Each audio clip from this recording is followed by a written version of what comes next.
ඔන්න අපි අද හදනවා පොල් ටොෆී. පොල් ටොෆී එකත් හරිම ඉක්මනින් ලේසියෙන් හදාගන්න පුළුවන් කෑමක්.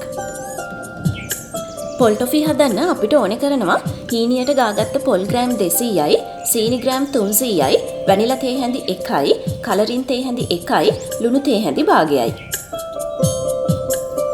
පොල් ටොෆී හදද්දී අපි ඉස්සෙල්ලාම පොළුයි, සීනි, ලුණු ටිකයි භාජනයකට දාලා හොඳට කලවම් කරගන්න ඕනේ.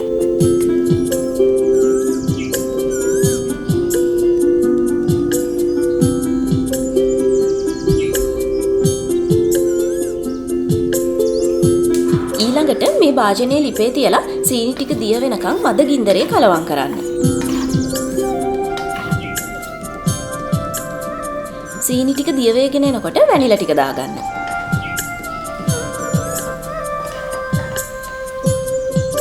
දැන් කලරින් ටික දාලා හොඳට කලවම් කරන්න. අද මම නම් හදන්නේ කොළ පාට පොල් ටොෆී.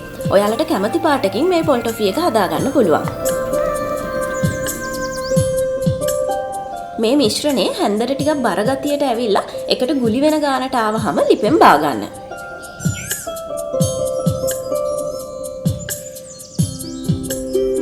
දැන් මේ ටික ට්‍රේ එකකට දාගෙන හොඳට පැතලි කරලා කෑලි වලට කපා ගන්න.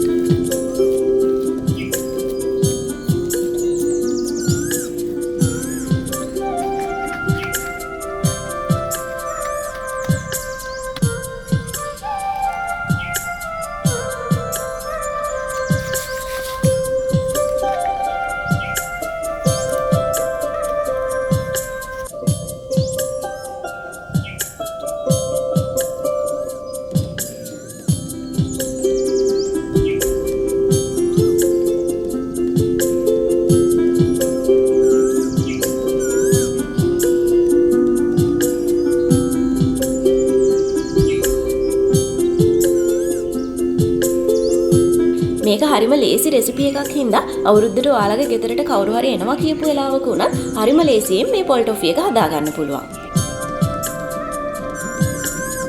අනිත් දවසේ තවත් අවුරුදු කෑමක් එක්ක ඔයාලව හම් වෙනකන් මගේ channel එක subscribe කරලා ඒ ළඟම තියෙන bell icon එකත් press කරන්න.